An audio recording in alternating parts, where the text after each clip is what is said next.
In 1907, Britain and France embraced Russia. They used honey, in a triple alliance, Britain, France and Russia. And the honey that they used to trap Russia was that if we win the war that's coming with the Ottoman Empire, you will get Constantinople, which is what Russia wants. But they promised Russia one thing through the front door, and they took it back through the back door, like what they did to the Arabs. These are people with PhDs in deception. If they tell you that the sun is shining, don't believe them. Go outside and look up in the sky, see whether the sun is shining. When the Russian army had fought in the First World War and had suffered the most losses, the brunt of the kill were Russians, and they were now winning the war, and the Ottoman Empire was collapsing, and the Russian army is only an arm's length away from Constantinople. They don't want Russia to get Constantinople. No. So what did they do? Russian Jews organized and executed the Bolshevik Revolution, which overthrew the Russian monarchy. They killed the Tsar and the whole family, overthrew the government, and took Russia out of the war. So the Russian army had to stop in its tracks and could not go to Constantinople. In other words, the Russian Jews stabbed Russia in the back. They did more than that. They brought communism. Communism is not Russian. These dum-dums don't understand that. Communism was created to destroy Russia. Why don't these dum-dums understand it? Communism is not Russian. Communism was created to destroy Russia, to destroy the Russian Orthodox Church. So they brought communism in the Soviet Union. And for the next 60, 70 years, this Zionist-created entity called the Soviet Union waged war on religion, waged war on the Russian Orthodox Church, killed the priests, closed down the monasteries and churches and so on. 60, 70 years. And then, when the appropriate time came and Israel came into being, it is this same Soviet Union which opened the doors for millions of Russian Jews to now migrate to Israel. If you go to Israel today, you might believe you're in Russia. So many people speaking Russian. These are the Russian Jews. And then the Soviet Union, 6 years after Israel came into being, did something strange and mysterious. Crimea is Russian territory. Crimea is a part of Russia. The Soviet Union decided to give Crimea as a gift to Ukraine. Why did they do that? The historians don't tell you. So let Imran tell you. They gave Crimea to Ukraine in order to stab Russia in the back one more time. Because if Russia loses Crimea, it will enhance Israel's security. The Russian Navy is based in Crimea, and there's a straight line from Crimea to Constantinople. To get out of the Black Sea And to get into the Mediterranean Sea, you got to pass through the Bosphorus. And the city of Constantinople is located right there on the Bosphorus. So they gave Crimea as a gift to Ukraine. They never bothered to consult the people of Crimea and get their consent. No. They never bothered to seek the permission of the Russian people. No. But Washington doesn't want to hear that. The foolish man who now sits in the White House of the United States, the foolish man who would like to pretend that he's a man of wisdom, he doesn't want to hear.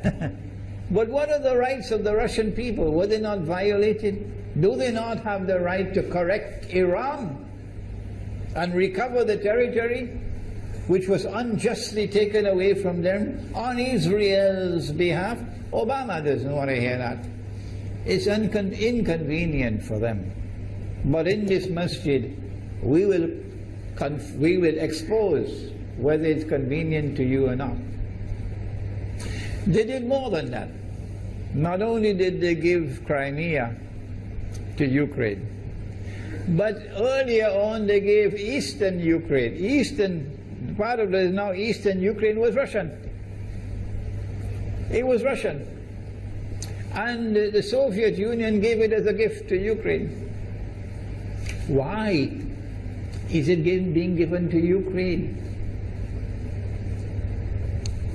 Answer is that when the proper moment comes, the same people who brought the Soviet Union into being now have a method by which they can cause it to collapse. The method that they're using now in Venezuela, popular demonstrations, they did it in Egypt, they did it in Tunisia, they are masters of that. They did it with the Soviet Union. I used to think that the Soviet Union collapsed because of Allah, Allah's kindness. But I was wrong. No, it was the Zionists who brought down the Soviet Union because they didn't need it anymore. Like tomorrow they wouldn't need you anymore, Saudi Arabia. And they wouldn't need you anymore, Islamabad. When will you understand that? They'll just throw you to the dogs. You served them long enough. So they brought down the Soviet Union. Why? So that Ukraine might emerge as an independent state. That's danger for Russia. They prepared the way. And now Ukraine emerges as an independent state. So the rope is around Russia's neck now. And from that day, when the Soviet Union collapsed, until yesterday, the relationship between Russia and Ukraine was always problematic. But the people of Ukraine still had the good sense and wisdom to appoint a government that was pro-Russian. The Zionists decided it's time for us to use our, the street demonstrations. And last October, November, December, the world witnessed Caracas all over again. And eventually, the Zionists got what they wanted. You have the money, and you can send in your special people, snipers who will kill, and so on, throw petrol bombs and so on. And eventually they got what they wanted. They created enough havoc. May Allah protect Malaysia from that. Ameen. Ameen. And the president of Ukraine fled. He's a democratically elected according to your method, Mr. Obama, according to your system. He's a legally elected president of Ukraine. And he had to flee. And these hypocrites in Washington and London and Paris, who would like us to believe that they are honorable men. They are not. Instead of standing on the side of the legally appointed president and demanding the rule of law, they all showed their colors as hypocrites in immediately recognizing the new government in Ukraine. The new government in Ukraine is anti-Russian. That's what they wanted. That's why they brought down the Soviet Union, to bring in a Ukraine into being as an independent state, and then to eventually get an anti-Russian government in Ukraine. If by Allah's kindness Putin had not intervened and been so spectacularly successful, this is what the plan would have been. The new government in Ukraine would have joined NATO, and Russia could not stop it. And when the new government in Ukraine joined NATO, NATO will then send its armed forces into Ukraine. It could include nuclear weapons.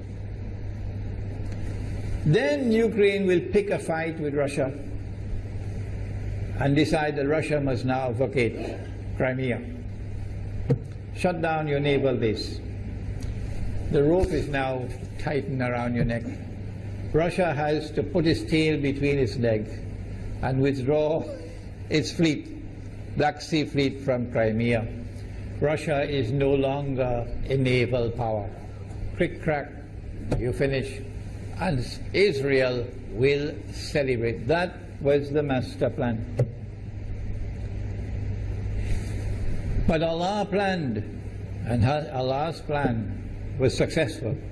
And it is time for the Muslim world to recognize and to see, I cannot influence governments, so what can I do? Don't bother, you waste your time with governments. But the people can understand that this was Allah's plan. They planned, the enemy planned for so long, and at the last moment Allah intervened. And Putin was able to get the people of Crimea to vote in a referendum. And they voted 90-something% in favor of returning to Russia. They were a part of Russia, and they want to return to Russia. So Putin was successful in delivering to the Zionist movement the first defeat it has ever suffered, significant defeat, in the more than 100 years since the Zionist movement was established. If that is not a sign from Allah, it's time for you to wake up.